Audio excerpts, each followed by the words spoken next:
pemanggil. Hello. Hello. Siapa nama? Nama saya Jeb. Jeb asal mana, Jeb? Kampung Cubadak.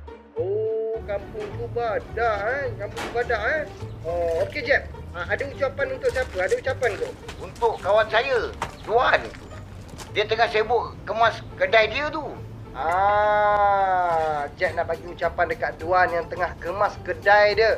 Apa ucapan tu, Jeb? Buat apa tu? Itu je ke ucapan dia? Ada lagi satu. Nak tanya Tuan ni. Hutang aku bila kau nak bayar? Dah 3 tahun ni. Dah pinjam tak reti nak bayar. Tak tahu malu ke? Dah 3 tahun ni. Wow.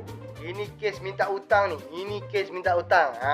Jadi sesiapa yang berhutang bolehlah tolong bayar. Itu je ke semuanya? Ada lagi satu. Saya nak request lagu lah kat Tuan ni. Nak request lagu boleh sangat sebab memang kena dengan segmen kita. Request lagu. Lagu apa tu? Lagu Bruno Mars. Khas untuk Tuan. Daripada Bruno Mars Hebat. Okey, lagu apa tajuk dia? Tajuk dia apa tajuk dia? Soloka di Hari Raya. Baik. Terima kasih, Jeb. Okey, sekejap lagi kita akan pusingkan lagu daripada